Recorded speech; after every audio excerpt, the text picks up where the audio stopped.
This is the DallasCowboys.com Draft Show. The Cowboys are on the clock. Your war room for insider news and draft analysis from deep within the confines of Cowboys headquarters at the Star in Frisco. The Dallas Cowboys select Leighton Vander Esch. And now, your hosts, Dane Brugler, David Hellman, and Brian Broaddus. Well. Welcome once again to the Draft Show here from the SWBC Mortgage Studios. As the big voice guy says, it's the Draft Show with Brian Broaddus, Dane Brugler, David Hellman, Kent Garrison, executive producing today. And we're joined by one of our scouting friends from 105.3 The Fan, Kevin K.T. Turner. He's in the building! I can't believe it. Thank you for having me, guys. Yeah. You guys do a great show. We don't usually see you down here until draft weekend. Yeah. You don't need me. You guys do great enough. No. But we want you, We Kevin. need you. Oh, thanks. We absolutely need you. And as you know, as you followed along our coverage of the draft throughout the years, we have a great partnership with 105.3 The Fan with Jeff Kavanaugh and Kevin Turner.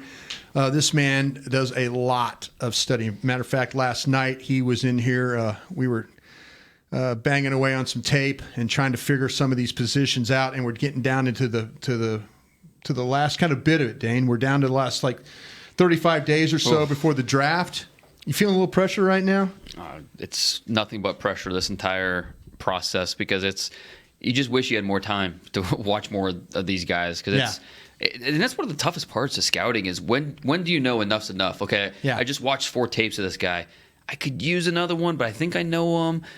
That's one of the hardest parts when you evaluate these players is knowing, okay, I know this player. He's exactly this. Or do you need to go back and watch more? It's one of the toughest parts of the whole process. Yeah. That goes back to my school analogy. Like in school, you get to a point where you study and Can't study anymore? You're just like... Or you just don't study like me. No, you're just at some point, you got to just say, screw it. I either know this or I don't. Which, Dane, at what point do you get to that point? Probably never. I never feel that. Yeah. Never feel fulfilled. I bet you were a better student than I was too.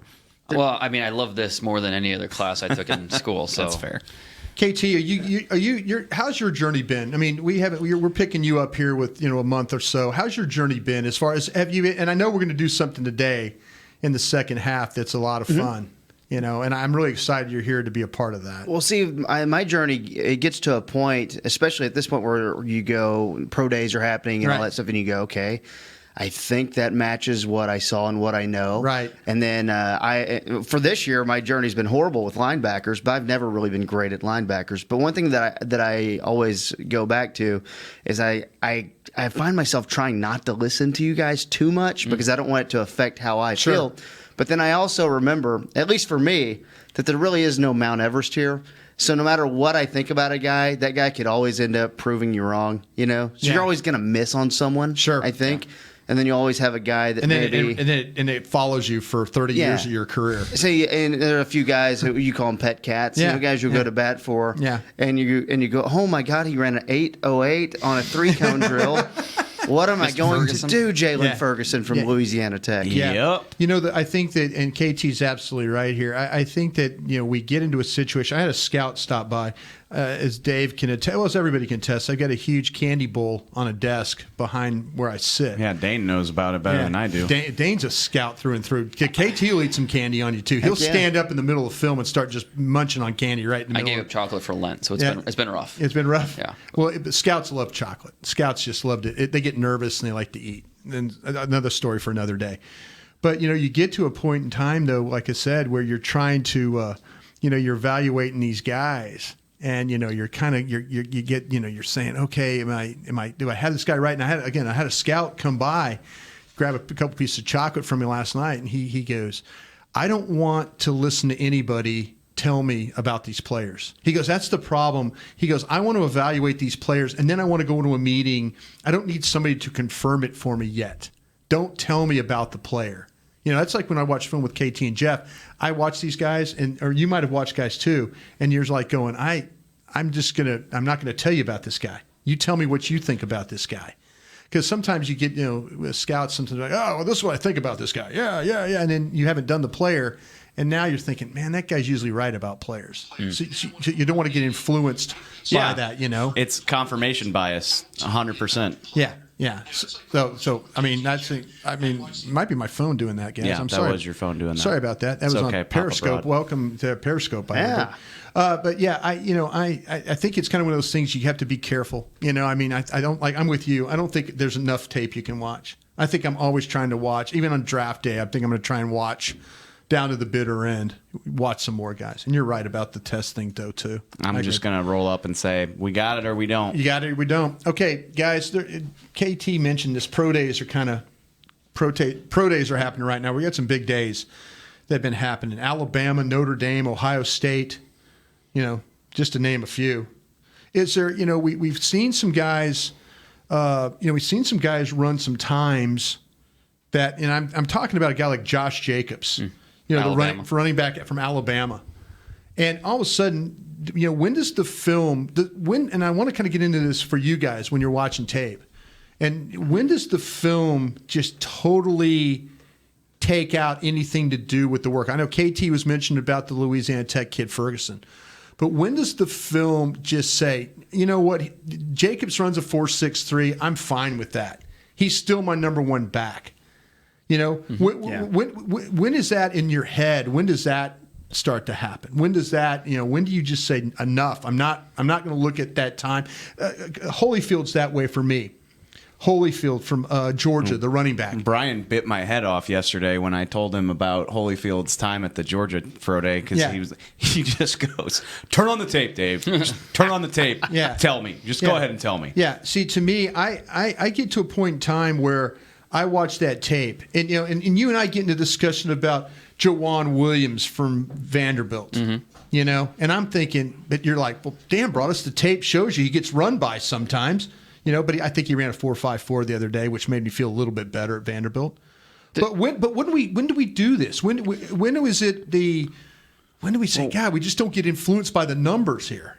I don't watch anywhere near as much tape as the rest of y'all. Yeah. But and you tell me if I'm wrong, but the way I look at it is if the drills are just showing you something vastly Ferguson's 808. Well, so, case in point, like if they're showing you something, if the tape is showing you something that the numbers don't reflect, that's what bothers me. So like Josh Jacobs running a 4.6, I don't care because he's not blowing past defenders on his tape anyway. That's not what he does. If a Reggie Bush type of running back who's just breaking free into secondaries play after play is running a 4.6, that Penn State guy gets fetched sometimes. That scares me. Mm-hmm. And that's Jalen Ferguson scares me a little bit. Sanders from Penn State. Yeah. If your tape tells me that you're like 3 steps quicker than the guys you're going against, but it doesn't reflect in the numbers, and then you're like, well, he does play at Louisiana Tech. He's not going up against like the best prospects. That worries me. Whereas Josh Jacobs bowling over SEC defenses but not having elite speed doesn't really bother me. And it really depends on the position, too. We're talking about corner, we're talking about Joan Williams, and you talk about running back. Big difference. To me, corner is a stopwatch position where you care about straight line speed. You care about the caliber of athlete that player is, where with running back, so much of it is instinct, so much of it is that short area quickness. I don't really care about 40 yards. I care about what can you do in 3 yards. And so for Josh Jacobs, in running backs as a whole, Le'Veon Bell ran a 4.6. Kareem Hunt ran a 4.6. There's plenty of running backs in the NFL who did not test overly well, but they're talented, productive running backs at the pros. And I think Josh Jacobs is going to be another one. Now, some of the agility times, I was surprised, or the jumps, like a 9.4 in the broad, I believe. Like that's a little surprising. I thought he had a little more juice in his lower body than that. A little bit more explosiveness out of him, right? That was a little surprising, but nonetheless, he's 25 overall on my board. I think he'll be 25 tomorrow. So no change for me. KT, does that bother you at all? Well, no. And with running backs, I feel the same. Like the numbers don't matter. What makes me go back is when I watch another running back who intrigues you. If it was Miles Sanders, who to me is my running back 2 from Penn State. But then running back 2 or running back 1 with you? Running back 2. Okay. I still like Jacobs number 1. And one thing I like about Jacobs, if you're considering taking him in the first round, not a lot of wear and tear on his body. Mm-hmm. Yeah. I feel pretty good. Like Travion Williams, I like if you're taking him on day 3. That's the A&M running back. If you're taking him on day 3, I like that. Yeah. But I'm not making him my feature back. Josh Jacobs, I'm making him my guy. And I don't have a lot of, there's not a lot of wear and tear on the body. I like that. Well, you went on have written some reports and talked about some things, and we mentioned Ferguson though, and Dave's talking about it though. The 808 on the 3-cone, you see stiffness when you watch him play. Right. Is that the thing that now? I mean, are you going to drop him, or do you feel like you have him right on your board with the stiffness considered, or did the 808 make you think about dropping him around? The second line of my report, hip tightness shows when attempting to dip and bend. So, we see a lot on tape. He's a speed to power rusher. That's what he does best. But it's kind of like the Orlando Brown conversation from last year at the Combine, where it's not that it was like you expected Orlando Brown to be a little heavy in his movements, but it was the fact that it was a historically bad workout. And he was fine last year. Exactly. And that's kind of what I'm getting to with Jalen Ferguson. The pro day did not live up to what you would expect from the all-time leading sack artist in FBS. But, I think it kind of matches up with what you expected. He's a little stiff, but they're historically bad numbers. So maybe he falls a little bit, but I don't think it's going to be a free fall situation. I think he's still going to be somewhere in the top 75 picks, second, third round. But it does make you think a little bit like, okay, wow, does this? We had him. I think on my board going in, he was number 49 overall, so a top 50 pick. Do you move him down a little bit? Do you still feel comfortable with him there? I mean, it's definitely a conversation with numbers like that. What bothers you more? Is it the time? Which, by the way, 808, I know it's historically bad. When you really watch it, though, does it not look like a guy who's playing on an ice rink and he's just trying to keep his feet? What? Can we do a makeup pro day? Broadus, we were talking about this the other night. You said Terrell Suggs had a makeup pro day. Well, Go let him run a 38. Yeah, Go let him do a 3-cone. See, that's what I'm just saying. Forget to turn your watch on. You get in a situation where you have guys that they're trying so hard to get a time where you feel good about it. And I remember Suggs. I completely remember Suggs on that day. They kept running him at Arizona State, and he never got fast. And I mean, literally, you're spending thousands of dollars to go out to Tempe to try and time this guy, and he still went in the top 10. Isn't that the opposite of don't window dress your board? Like if a guy runs a time that you hate, but you're just like, just keep going. It's because of the film. It's because of the film. I know. It's because of the film you do this. You get pissed off at a guy because you're like, you know what, your film is better than that. You want everything to be like Sweat. And by the way, we need to get into Sweat. Yep, we do. We need to get into Sweat about that because you've done research. I've done research. We need to talk about this medical condition with Sweat. But you get guys where everything just kind of goes perfectly. He has a good season. He goes to the Senior Bowl. Looks good at the Senior Bowl. He goes to the Combine. Looks great at the Combine. You want that. The tape, you're like looking, oh, yeah. I mean, it's not easy scouting. Don't get me wrong.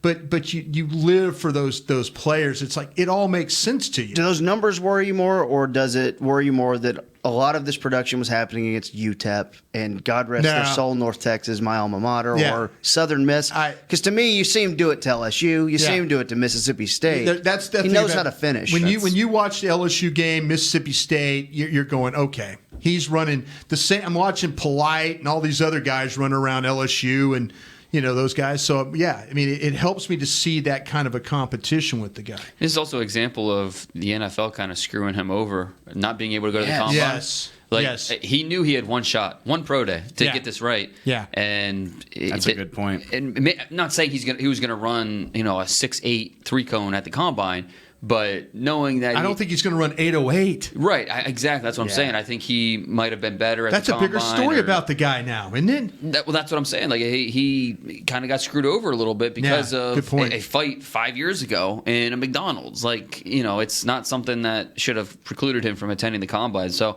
it's really interesting because when you watch the 3-cone, it does not really help you make a determination because he was so stiff. Yeah.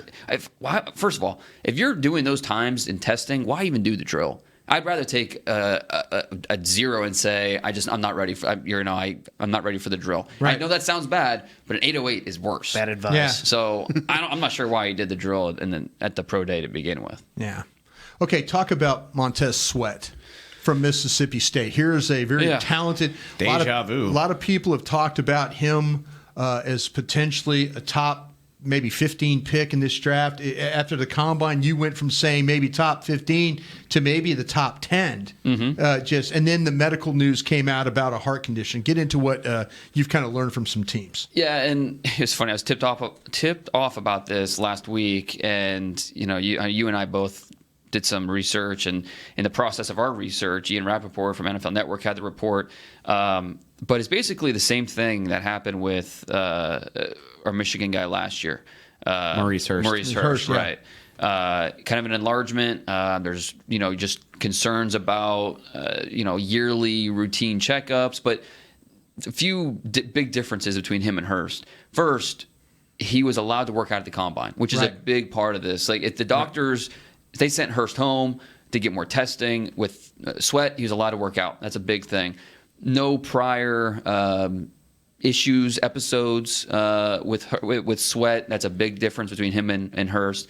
And just reaching out to teams, talking to them, you heard the same two words, low risk, when it came to Sweat. So it's something that's on their radar, something they're worried about, but I don't think it's going to be something that drops him. Now, maybe he goes from being, the 5th or the 8th pick to being the 10th or the 12th pick. Right. But I don't think it's going to be something that drops him, a dozen, 20 spots in the draft. Yeah, I had a team tell me, and I'm reading here off of my message. The difference is Sweat has had no episodes, or his family has no episodes. Yeah. This team told me they have Sweat teamed as a low risk, whereas Hurst was off their board. Yep. He has he's had an episode and a legit blockage. Sweat will need yearly checkups. So that's kind of where they're at right now with all that information. So I think that's a positive thing. I think when that news first came out, I was a little bit concerned because again, I was cheering for the player. Nobody's had a better I think lead up to the draft than this guy. It's like we get one or two of these heart stories every year. Yeah. Well, it just shows you, yeah. I'm happy to hear that because, Hurst was a guy we talked about at 19 for the first month of the draft cycle, and he was a 5th-round pick because of that. So. And he started double-digit gains for the Raiders and had a fairly good rookie season. So. Yeah, the Raiders will tell you that he was their best draft pick. Yep. And we were very critical. Doesn't really surprise anybody if he was going to play. No, we were very critical of that draft. So hopefully this doesn't impact Sweat in any big way. Yeah. I don't think it will. If you like Sweat coming in, I think you still like him. Is really the only blemish on a really impressive pre-draft process for him, from the Senior Bowl to the Combine. Montez Sweat and Mississippi State's Pro Day coming up next week. That'll be heavily attended with Jeffrey Simmons working out for the first time in front of scouts and teams. So a chance for teams to have more interaction with Montez and maybe take him out to dinner, take him out to breakfast, and find out more about him. Yeah. That's like, say, these scouts and doctors, and so that's the great thing about the combine. We talk about what it's all about. It's the interviews, and it's also about the medical. I mean, that will always be the most important thing about the combine. Every single year, I'll never forget my Jay Ajayi heartbreak either. Yeah, every single year. Boise State fans still hate me for that one, but he fell to the 5th round for a reason, and good for him. He's able to carve out an NFL career up to this point. But yeah, the knee that coming out was an issue, and so there's probably a medical issue we haven't heard of yet with this draft class that will come out here the next few weeks about a player, whether it's knee or something else going on with a player that is going to drop him down. It's going to take him off draft boards. It's just an unfortunate part of playing a very violent physical sport. That's a segment right there, is which college fan base hates you the most because of your draft takes. Yeah, University of Texas seems to go after you, right? Deontay Foreman. Yeah. Oh, man. Yes, that's right. They do go after you It was quite a a bit. good running back class. Yeah. It's just, you have to fall. You can't, Yeah, absolutely. Okay, so Nice guy. So to put a bow on this, though, the pro day stuff, if the tape is the tape, it's the tape, right? Does that make sense? If the tape is the tape, it's the tape. In a weird way, that does make sense. You're a philosopher, King.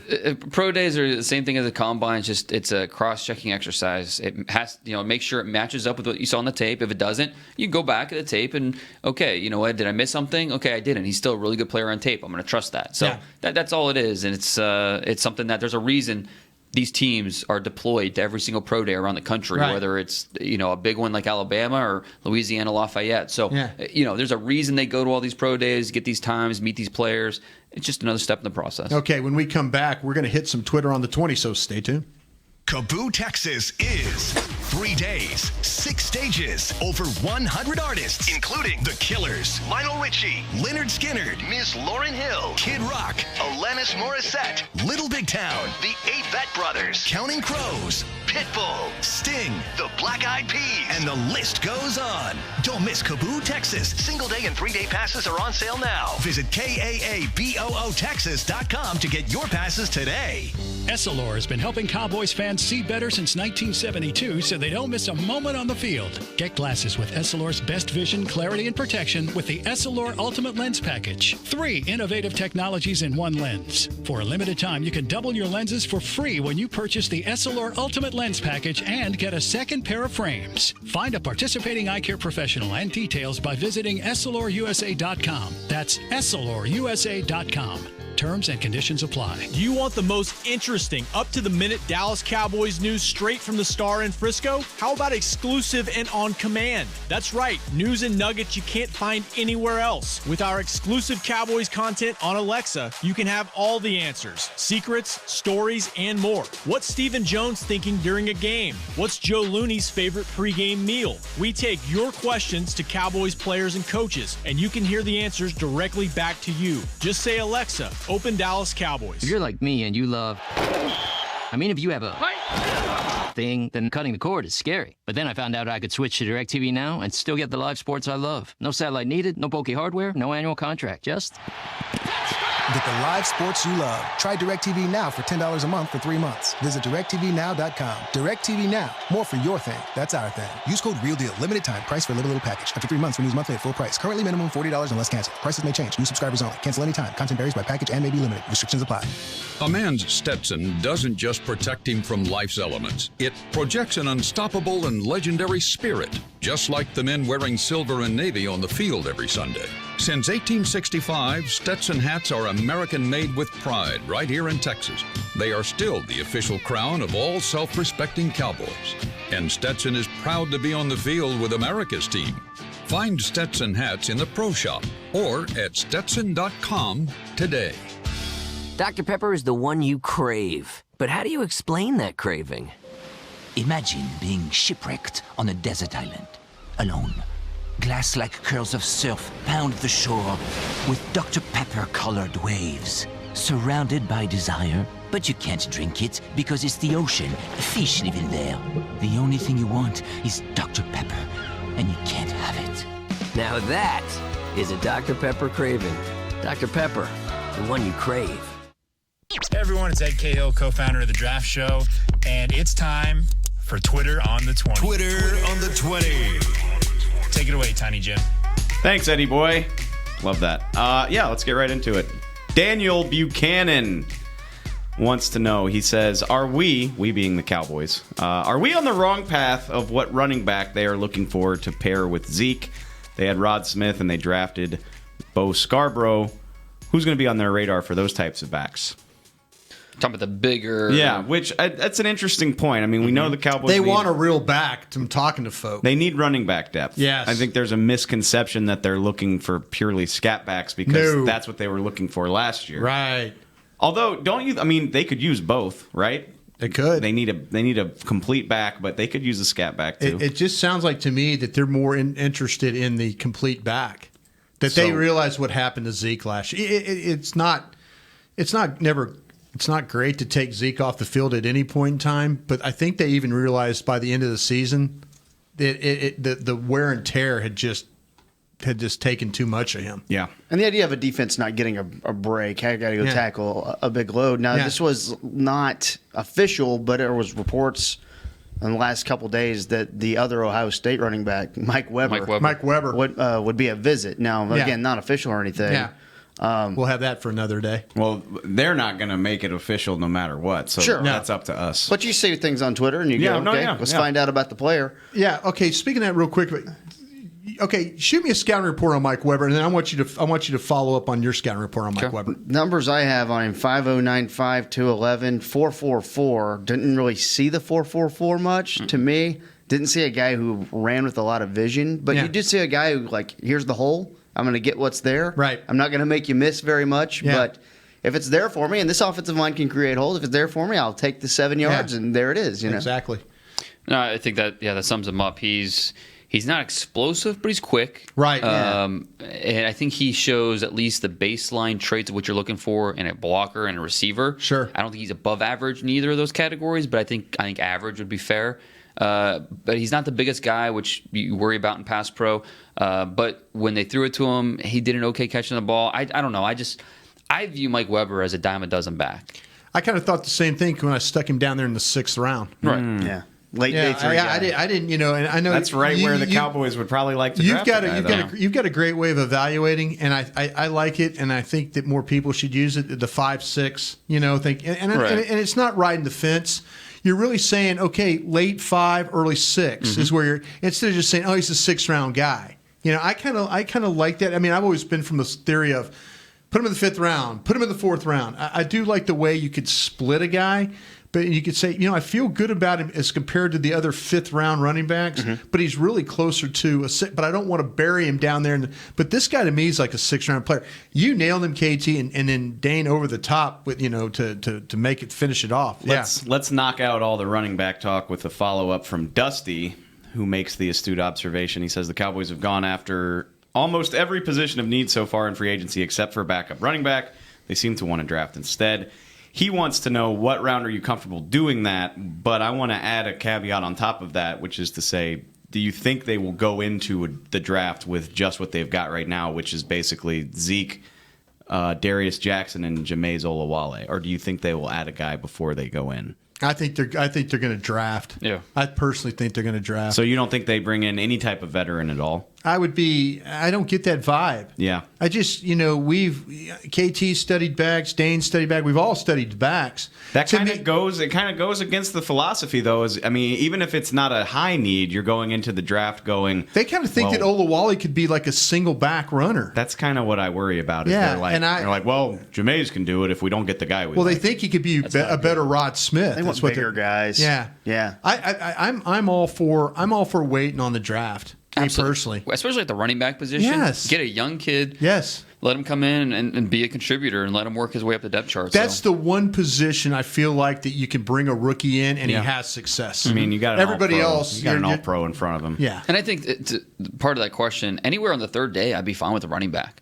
If you want to use the comp pick in the 4th round, if the right running back, if Bryce Love is there and that's who you want, I'd be okay with that. I will say, okay, yeah. I think if you want him to be a significant upgrade over what you could sign off the free agency heap right now, it probably needs to be a 4th round pick. Sure. Probably.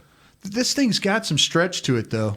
Running back always does. I know that, and I know you can find talent anywhere, but just using recency bias, I think the world of Darius Jackson, but he has not made an impact for this team. I was kind of hopeful after I saw the Giants game last year that it would be a little bit better there. Yeah, and it feels, and it really, I don't see anything special there. And obviously, big name guy, but Bo Scarborough didn't even make the team. Yeah. Right. So if you I feel like if you really want to assure yourself that this guy could make a difference quickly, the sooner the better. Real quick, if you're Bear on, go ahead and make your point. I'm sorry. Well, I say we know this team likes Boise State players. Alexander Madison is a name on day 3 to keep an eye on. He's a reliable pass catcher out of the backfield. I'm a big fan of him. Jalen Moore from App State. I'm a big fan of his as well. So I think this running back, to Brian's point, this running back position will stretch. There will be plenty of options on day 3. And that's where I would target my running back. Yeah, a lot of guys and gals here are on the Periscope saying they're talking names like Henderson, Montgomery. They're kind of thinking 3rd, 4th round right now. David Montgomery feels way too rich for this team's needs. I'm not drafting running back in the top 125 picks, and those guys are off the board in the top 125. I think. Okay. So I don't know. I'd be surprised if they go anywhere but defense on day 2. Even tight end, I'd be surprised. I think they're going to go defense on day 2, and then into the 4th round, that's where they start talking about running back, start talking about if the right receiver is there, even though with Randall Cobb now in the mix, not as much of a need. If the right tight end is there, even some offensive line depth. Guard, maybe. Yeah, exactly. So, but on day 2, Browns 2 and 3, I'd be surprised if it's anything but defense. You agree with him? Yeah, I absolutely do. I hate y'all. And you know Dave, what? you in? I agree, but I don't like it. And I don't want to let like a 1-year, $5 million deal like affect how I draft very often, but I do think that alleviated so much for them to go really attack. We got a coach coaching in his final year. So you're saying of his contract, it's all in. Then they're going to build up the defense. I agree. Debo Samuel going to visit here, David. That's what I heard. And that could be, that's covering your bases. Although so's Tyler Rapp. What does that tell you? Taylor, God darn it! I wrote about my pet cat guy. I wrote about it this week. Why do I mess up names so bad? Old age. I'm sorry. The list isn't long enough right now, but as the 30 list starts to take shape, we'll have a really good idea. Because you remember 2 years ago, they only brought 2 offensive players in. Pass rushers and corners. It was the pass rusher and DB parade. Yeah. Like, that's the only guys they wanted to talk to. Sure. And it was Taco and then corners on day 2. Yeah. So, I think, Dave's exactly right. Once we know about, I don't know, just a fraction of the top 30 list right now. Once we get the full list, we'll get it. Get ready. So it'll really help us. But I think we know pretty early on it's going to be a lot of safeties. It's going to be some defensive linemen, and we're going to see those guys on day 2. Safeties, safeties, D linemen, receivers, and running backs. Okay, let me ask you a question then, guys. If you're new to the draft show and you're just kind of checking this out for the first time and you really don't know really much about what's going on in the draft, what positions for the Cowboys are you telling them? You tell them to go study as much as you can on safeties and defensive ends? Ends and tackles. And defensive linemen, yeah. Especially, we'll see if, they make another addition here, another pass rusher this offseason. Might trade for one, yeah. Right, we'll see if that happens. And if it does, then much more likely they go DB. But the running back position and the wide receiver position, both those positions will stretch. Yeah. So as much as I love Debo Samuel, I feel good. You're killing his dream right now. Stop. Hey, give me Penny Hart in the 4th round, or give me. I feel really good about who I can get in the 4th round compared to the safety I can get in the 4th round. Give me Taylor Rapp. Don't let me say his name. Yeah. But do you pet cat? Maybe if Taylor Rapp starts, if he's available at 50, then it's when you start talking about trading. All right, let me segue. Let me have this. It's my segment, Dan. Yeah. All right, you're right. Which is a great point. Ross says Taylor Rapp and Jonathan Abram, those are the 2 safeties that we've talked about endlessly. I think you're going to have to go up. So that's the question. Are they realistic options at 58, or do you have to trade up? I guarantee you this question is born out of Dane listing Rapp as his 29th overall player. Yeah, and I think Abram's like 37, something like that. So killing me. He just killed KT's dream. If you need it, go get it. But 2020 3rd-round pick. Let's not. If you trade a 3rd-round pick, it's going to get you probably 13 spots. Probably it's going to get you up into the 45 area. Who's doing that deal for next year's pick, though? Who needs? You got to find the teams, I guess. Theoretically, when you trade a future pick, you drop a round. So next year's 3 is really like a 4th this year. So you have to keep that in mind. If you're making that, tough. if you're making that deal when the picks are flying, nobody's going to want to hold off a year on a pick. Repeat what you just said, and I like it. Say it again. When you trade future picks in future years, you have to really drop a round to get.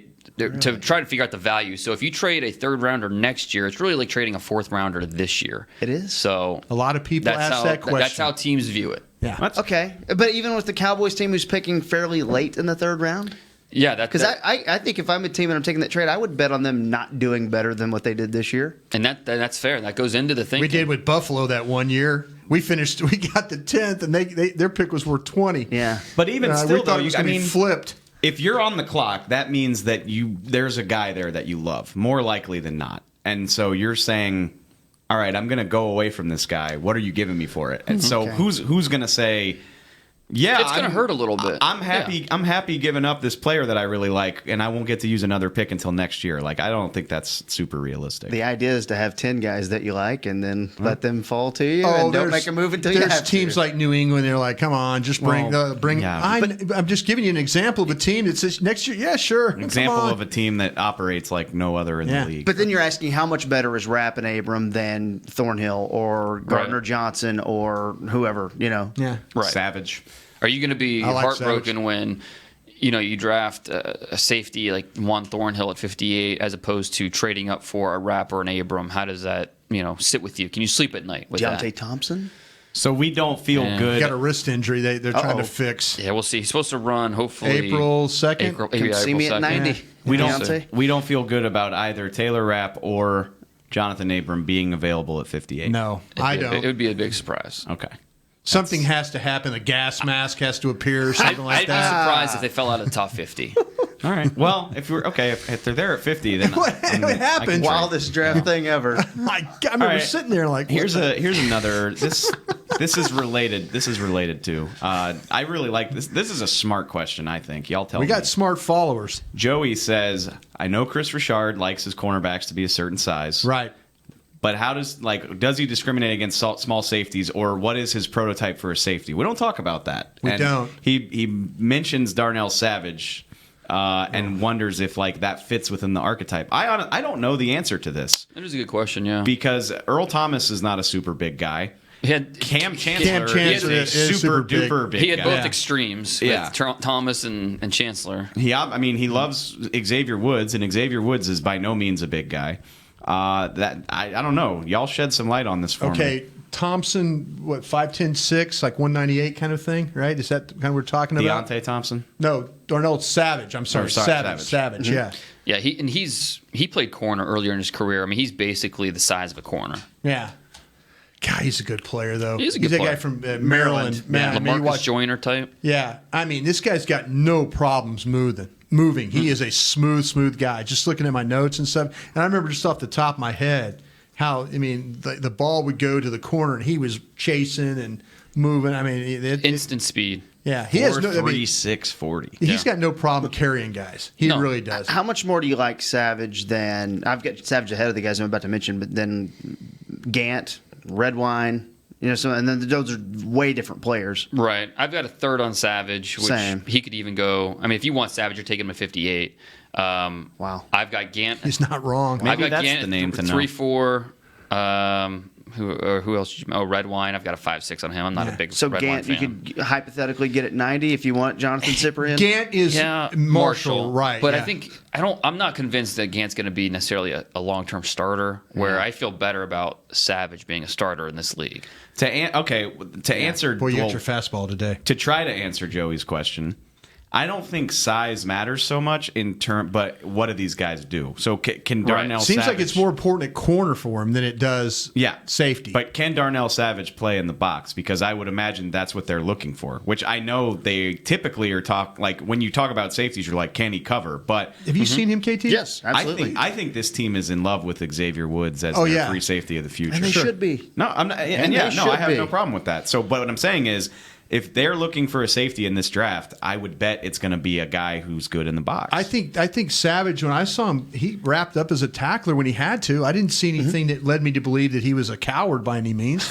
He's not a coward, but I do think you want him to see it faster when he's coming down. Yeah, and I do worry about just the finishing strength. Point of attack strength in terms of taking on blocks and shedding.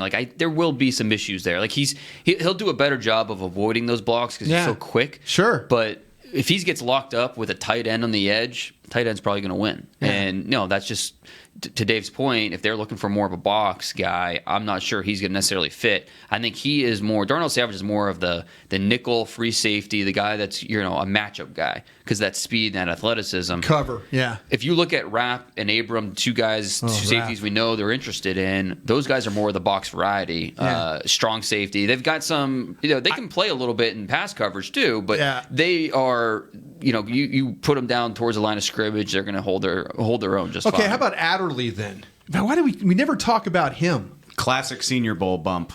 Talked about him for 3 weeks because he was at the Senior Bowl, and he kind of. But we never talk about him as one of those guys. We don't think he'll be there. Yeah, I don't. No. I'm just saying though, is he was a converted corner, right? He played safety in high school, played corner his first 2 years at Delaware, then moved to safety his final 2 years. There you go. All right. He's very widely seen as a first round, if not top 40 pick. I think he's a top 40 guy, and he's so no chance that Rapp or Mississippi State goes ahead of him. Oh no, there's a chance, certainly. I think so. But with Adderley, I think he's where I don't think he's getting out of the top 40. I think Abram and Rapp could get out of the top 40, potentially. But these safeties at the top, again, it's what you want. If you want... Thompson's the one sliding. He is. If you want that single high safety, Adderley's your guy. If you want Rapp could do a little bit more, he's got a little more versatility. Play both. Yeah, exactly. And with Abram, he's your physical, is a bullet across the field. He's going to help you on special teams. So each one of those safeties brings something a little different. It just depends on scheme and the style of safety you're looking for. Quick poll. This team doesn't have a first-round pick. If I don't care if it's Rapp, Abram, whoever, but let's just say to get your top safety on the board, most badass safety in your opinion, you comfortable giving up your third, and basically that guy's your only meaningful pick of this draft? How's that strike y'all? It's basically a lot of DeMarcus quiet. Lawrence. 100%. Except you got Zach Martin in that draft too. You're not going to get. I would say get me Robert Quinn, and then we'll go from there, because that means we're fully going for it, because we gave up a pick in next year's draft for Robert Quinn, and then I would say let's go. You know what? All aboard. Do you like one of these safeties enough to do that? Rapp. You would trade your third away to get Rapp? Yes. Okay. I would, because of all my pet cat guys, the 11 I had to write about yesterday, he's my best pet cat. I think you could do so much with him. I think he's got some rare ability. I love how smart he is. You've talked about that. Defensive I love how coordinator. he tackles. I think he could play up. I think he could play back. Yeah. I think he's going to be a guy that's going to play for a long, long, long time. He's got that demeanor. He's got toughness to him. And there's something about that I really, and that's, I would do it just because I felt like if I could get better up the middle of the field. I don't think adding Earl Thomas necessarily makes you better. Does that sound crazy? Yes, it does. It sounds insane. Not Earl Thomas. I'm sorry, Eric Berry. Eric Berry. Big difference, Yeah, no, I wanted Earl. I'm sorry, Eric Berry. Still sounds a little crazy, but why? Because he's when he plays, I was gonna say that's the big. But caveat again, there. You said the same thing about Earl. Then if you're signing Eric Berry, it's for an affordable price. So does Eric Berry play the same position as Xavier Woods? Typically, he has, but I think he could do both. Are you going to play him down? Yeah. I lean more towards what Brian's saying. As much as it kills me to give up a third-round pick, we have to remember that third-round pick is a late third-round pick. No, yeah. It's not like it's not a top 75 pick. It's not top 80. What scares me is if you were going to do that deal, you would need your guy to fall a little ways, because you're not jumping up to 35 with pick 90. You're not doing. If Tyler Rapp's still available at 45, you said Tyler too. No, did I, Adderley? You did. Way to go, Bruce. Come on, guys. That's my brother. My brother's name's Bruce. Really? Yeah. Your parents like that BB. Yeah. But no, I'm trading my third rounder to go up and get Mr. Rapp. I just say the name now. I don't. Mr. Rapp. I would sign Barry and try to get another one, but that's just me. Barry, same position, I think. Dan Brugler, Dean Hellman. Dave, thank you very much, because we're going to get to KT's game coming back. Okay, when we return, KT's got a little fun game for us. Stay tuned. If you're like me and you love... if you have a thing, then cutting the cord is scary. But then I found out I could switch to DirecTV Now and still get the live sports I love. No satellite needed, no bulky hardware, no annual contract, just... Get the live sports you love. Try DirecTV Now for $10 a month for 3 months. Visit DirecTVNow.com. DirecTV Now. More for your thing. That's our thing. Use code REALDEAL. Limited time. Price for a little package. After 3 months, renews monthly at full price. Currently minimum $40 unless canceled. Prices may change. New subscribers only. Cancel anytime. Content varies by package and may be limited. Restrictions apply. It's time for tailgating with the OtterBox boys. The OtterBox that builds those crazy protective phone cases? Yup, and now they're changing the side dish game with the OtterBox Trooper Soft Cooler. Lightweight, mobile, and leak-proof, Trooper is perfect for blitzing a crowded parking lot with a Frito pie. Amazing. Hey, you think I could fit my 7-layer salmon salad into the Trooper cooler? Yup, but please don't. And that's been Tailgating with the OtterBox boys. Learn more about the Trooper soft coolers at otterbox.com. While a player can look good on paper, it's when he's out on the field that you really find out what he's made of. That's why the Cowboys rely on more than just stats and scouting reports when building their team. When picking a tractor, it's why you should rely on more than just specs and features. You've got to take it out and put it to the test. The Cowboys did when they named John Deere their official tractor. Experience one for yourself. Visit myjohndeeredealer.com/football. It can be hard to find the right resource for learning about important financial matters. You search how to build savings, you end up reading about the one weird ingredient from supermarkets that can make you taller. That's why Bank of America built BetterMoneyHabits.com, a safe little corner of the internet for answering your financial questions. Full of simple videos and tips, Better Money Habits can show you how to make the most of your money without resorting to random searches that always seem to lead to unbelievable photos of childhood stars grown up. To learn more, visit BetterMoneyHabits.com. Essilor has been helping Cowboys fans see better since 1972 so they don't miss a moment on the field. Get glasses with Essilor's best vision, clarity, and protection with the Essilor Ultimate Lens Package. 3 innovative technologies in one lens. For a limited time, you can double your lenses for free when you purchase the Essilor Ultimate Lens Package and get a second pair of frames. Find a participating eye care professional and details by visiting EssilorUSA.com. That's EssilorUSA.com. Terms and conditions apply.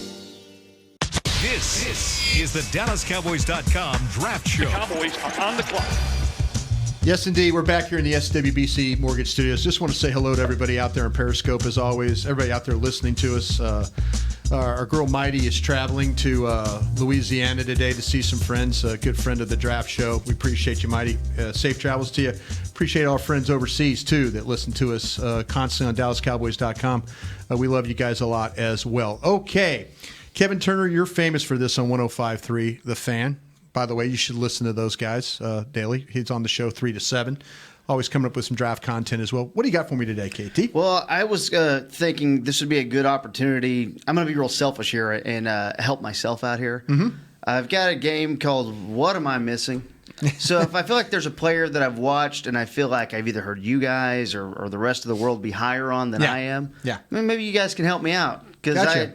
Or maybe I just need to have more confidence and trust myself. You're like kind of the contrarian guy too, I feel like. Like every night I fire up Twitter at like 10:30, 11, and you're just out there just spouting off some very hot takes. When he watches film and then the midnight tweets, grab a sandwich, just sit down, and he will give you some midnight heat. Yeah. I learned long ago to, hey, what you're thinking, go with it.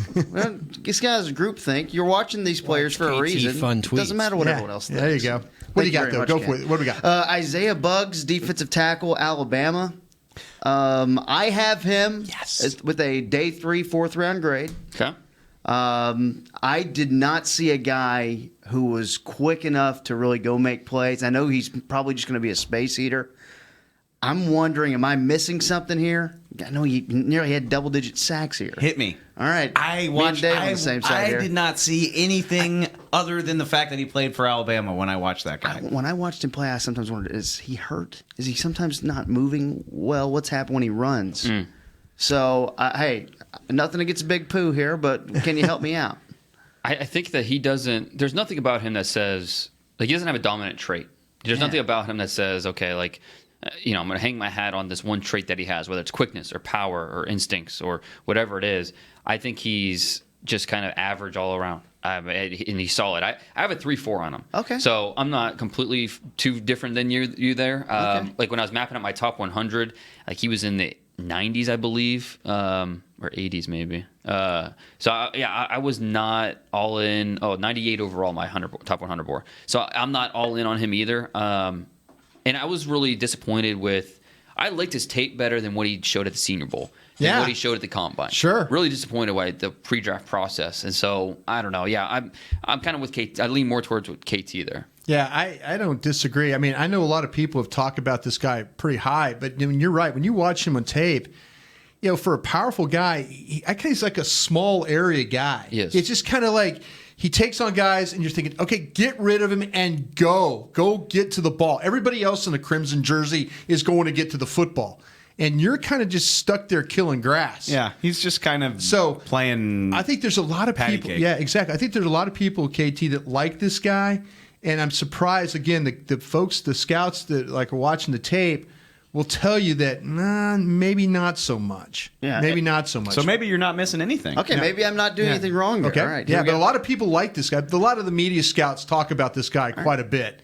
But I'm with Dane on this. I just don't think, and Dave, I don't think the tape is nearly what the projection is on this. Gerald Willis or Isaiah Buggs? I mean, I have Buggs graded higher. Yeah, so do I. See, Willis stands straight up. Miami fans were not happy with my comments on Willis. Willis is a I've guy. talked to some coaches who are the same way with your comments. I mean, not happy. Right, I mean, they're like agree with you. Right. Cowboys fans love that guy. Yeah. Willis, I mean. Yeah. He's got splash plays, but body of work is an issue. Stand straight up. There's First move, whoop, right up. Yeah. And there's some, and I hate saying this, but there are some off the You can field say it's a questions draft. too. Yeah. There are He's off got the field baggage. questions. We've all got off the field Yeah, questions, KT. Welcome to the show. True that. If you get kicked out of an SEC school, it's something that bears. When you send your backup quarterback to the hospital. Yeah. Oh, no, fight over cleats. Yeah. It was just a fight. I always know the details. Dane does too, though. Day 3, we did with Isaiah Buggs. Let's go to the first round. All right, let's make this really all-inclusive for the entire world. Florida State fans, come at me. I like Brian Burns. I do not like Brian Burns in the top 20. What am I missing here? Defensive end, Florida State, Brian Burns. God, he looks thin. Can you tell me? He looks pretty 250. He's a third down player, right? Why does he look like he's So a one iron? You're going to be sick when he's a Green Bay Packer. That's what you're telling me. At 12? Nah, I don't really Ron care. Wolf made that My call dad one might. time. My dad might be like, what? I don't know. I'm a believer in Burns. In what way? I think what he gives you pass rush value. I think that in terms of point of attack strength, there's an issue. You saw that against Max Sharping. Northern Illinois. When Florida State went up against Northern Illinois in October, Sharping had his way with Burns. Once he gets his hands on him, he's locked down. But with Burns, yes, he doesn't need to get stronger and kind of fine-tune some things, but I don't know. I feel good about the quickness. I feel good about the athlete that he is, his length, first step explosion. And I think he has at least a baseline understanding of what he needs to do with his hands. You know, I think it's all there for him to grow into an impact pass rusher. And so I'm not saying he should be a top 10 pick, but I feel comfortable with him as a top 15 pick. You ever seen this guy, Dave? I have. I mean, I defer to y'all. I know he's on the light side, but like that doesn't bother me as much as I feel like it bothers other people. Like most college defensive ends, with few exceptions, are on the lighter side. I feel like DeMarcus Lawrence wasn't a big dude when he got here. Yeah, that's true. That's what I mean. You know, that's what the weight room's for. If he you tell me, is he explosive? Oh yeah, He's got some. He's a flashy man. No, for sure. he is a flash guy. And Fine, and let's go. But I can say I don't always see a guy finishing plays, and I saw a guy that gets bounced. That bothers me when I see a guy. You know, some of these defensive ends. I mean, I know pass rushers are supposed to be slippery and all that, which he is. And you're right about playing with his hands, but he gets locked up. There are times he just cannot get away. And that I mean, you think of a guy that's kind of a slippery pass rusher. Find a way not to let those offensive tackles get their hands on you, and he doesn't, and that's a concern to me. I think he's going to be a liability in the running game, and I think he's just going to be a guy that can only rush the passer, and maybe that's good enough, but I don't think that's good enough to be in the first round. I really don't. Where do you have him? I have him in the second round, and I think at 58, depending on who's the board, I would consider if I needed an end, but I just don't.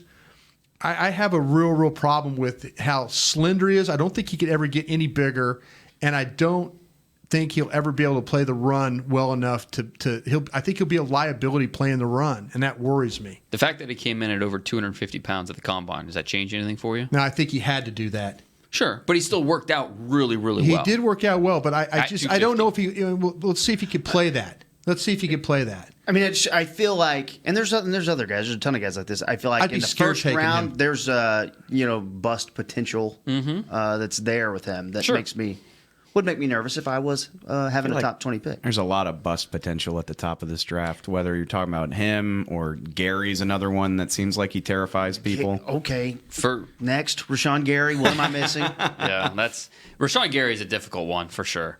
Because you're banking on the traits that they're going to translate and they're going to turn into something. So, but yeah, you watch the tape and he's not setting up his pass rush moves. He doesn't have a consistent plan, and that's when he was on the field because he was hurt and he didn't live up to the immense potential that he has. So, do you bank on those traits and say, okay, we're going to coach the rest out of him? There's also some talking to scouts, entitlement stuff, emotional maturity stuff. So there's a lot going on with Gary. He's a complicated prospect. Boomer bust. I think at his best, you're looking at a Cameron Jordan, which is you'll take that any day of the week. But again, that's if he reaches his potential, and there's a lot of roadblocks that say, he might not reach his potential. This sounds like a slider. This feels like very much a slider. This seems like a guy that was everybody projected as a top 5 player, and he ends up at 17. He was at 13 in my most recent mock to the Dolphins. So yeah, it's certainly possible it could be in the teens. You know what? I think the guy could play as a 3 technique. I think he's actually better inside than he is out. Yeah. But Dane's not wrong about this guy. And again, it's one of those things. If you're window dressing your board, you're window dressing. But this is a guy you window dress with. I think because people are thinking that he's a top 5 player. In actuality, he's not. He's a top 5 talent. You could argue. Yeah, but there's so many questions. I mean, do you want to take a guy that has that many questions about him? I'm almost relieved that I don't have to stress about the Cowboys making a pick that high in this year's draft. Because it's like I'll take Jerry Tillery at 58 with a bunch of questions. Yeah. Okay, but I'm not.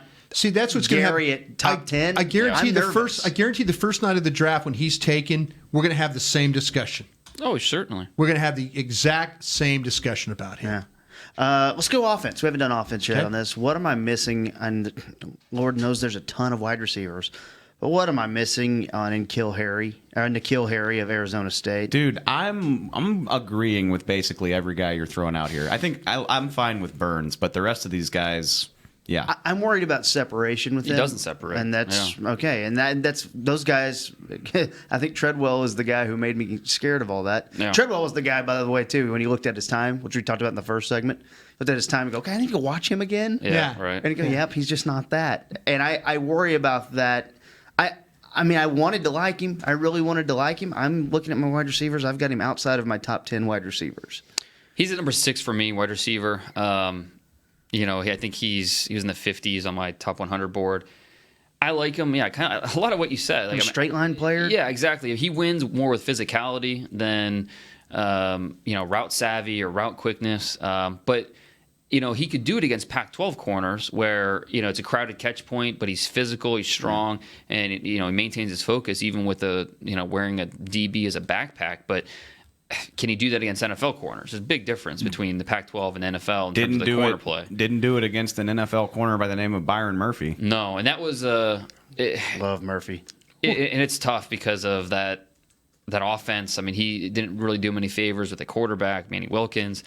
I don't know. I like Harry somewhere on day 2, but I have a lot of the same questions that you kind of pointed out, and I don't know. I will gladly own my mistakes and my shortcomings. Like I was in love with Laquan Treadwell. I'm not bashing this guy because of what happened with Treadwell, but I just think people are enamored with the Dez Bryant mold of receiver. And if you can find a guy that is that, I mean, Dez Bryant was amazing. Yeah. If you can find that guy, it's great, but I don't think this guy's on Periscope, Denario says he's this year's Juju Smith. That's A.J. Brown to me. I think A.J. Brown. Love A.J. Brown. Yeah, that's A.J. Brown's this year's Juju for me. With N'Keal, but I do what's kind of in that same vein. I do think N'Keal could be a big slot. I think that might actually be his best position, and he did it a little bit. He was more of the X in Arizona State's offense, but he also kicked inside in the slot, and that big slot position might actually be what fits him best at the next level. At least I think he has the versatility to do both. You guys, I've heard you guys in the draft show mention this guy many times, and I get frustrated because I'm like, what am I missing on wide receiver from Auburn, Darius Slayton? He's fast. I'm a fast guy. You talked to me 2 months ago. I would agree with you. Get him, Dane. This is a pet Sick cat. Him, Dane. Yeah, this is a pet cat you're messing with. This is a pet cat you're messing with on this side of the table. Broadus and I went back and watched him, and he sold us. Because he has a straight line speed where he can win vertically, but he also has the straight line speed that corners have to respect, so they play off coverage, and he destroys them on comebacks and underneath stuff. And then he has a little juice after the catch where he can make something happen. Now, does he need to get better finishing catches? Absolutely. Yes. He is not the most consistent, but I think he is, remember Sammy Coates out of Auburn? He's a much better player than that. It's similar in terms of skill set, what they do best, but I think he's a much better player than that. He came in at number 100 overall on my draft board, so a late 3rd rounder, early 4th rounder. So I don't love him, but I love him enough that I'm going to bank on those traits somewhere in the top 100 picks. I tell you what, Dane, way to go. I love you, man. I really do. This to me, KT, you watch the tape, and he'll catch a simple route along the sidelines, and everybody's got angles on him. And the next thing you know, he's handing the ball to the official. Yeah, he's gone. I mean, after he's the catch, gone. he's faster after the catch than before. It is a 5-yard toe tap catch, and all of a sudden they forget to play defense. And now it's like they're trying to rally, and now he's running past everybody rallying. That's the kind of player this guy is. He's like the guy with the baton. The football is the baton. Yeah, Once it's in his hands, he's gone. It's the 440, and we're in last place, and he's now got the baton, and he's going to finish this thing out to get us on the podium. Can you with physical cornerback, can kind of throw him off a little bit? You know what? Baker, the Georgia game, a little bit. Right, exactly. Yeah. But I think Baker ate up Samuel pretty well too, though. If you remember that, yeah. Slayton 6'1", 190. I mean, I think he's big enough. He's got long arms, 32 3/4 arms, where I think he's going to grow and be just fine against press. So, because if you press him, you better win at the line of scrimmage. Because if you give up a step to him, he's going to make you pay vertically. Yeah. Where do y'all have this guy? He's number 100 overall on my board. So, third round. Third round, huh? Yeah. Pick 90. Kind of hanging out at the back of the fourth for me. But I got that's okay. Hey, about 90 wide receivers in the fourth. Which wide round. receiver is he overall? Let's see, about 16, I believe. I say he's 15 for me. Oh, okay. So if I learned a lesson today is if I want Brian and Dane to agree about some stuff, just get KT on the show because y'all are over here singing Kumbaya through this whole segment. It's funny because we'll watch tape together, and he'll put a grade on a guy, and I'll kind of go, I don't see that. And then I'll say something like, he came in today and goes, you really like that corner from Ohio State better? We were talking about Kendall Sheffield. He goes, you like that guy that high? What are you doing? And I'm like, what do you mean? What do you mean am I doing? It's a good player. What do you have Jalen Hurd, Dane? Yeah, we're Baylor wide receiver. Yep. Right after, a fourth round, 17th receiver. I like him a lot. I was really surprised when I watched him. Yeah, he's pretty good. Eager to see him because he couldn't work out the Senior Bowl, couldn't work out the Combine. We'll see what he does at Baylor's Pro Day. Yeah. That'll be a big day for him to prove that he belongs to be in that top 125 conversation. All right, man. KT, thank you so much. Awesome job. Thanks for having me, Thank you. Thanks, buddy.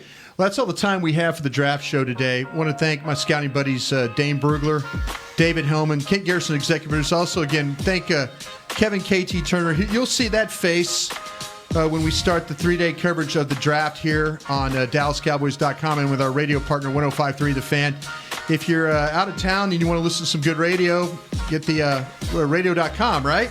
KT? Yeah, radio.com. Radio.com. Sure. KT's on from 3 to 7. A lot of good football talk on that station as well. So, again, for all my friends, thank you guys. We'll see you next week for another edition of the Draft Show. Stay tuned.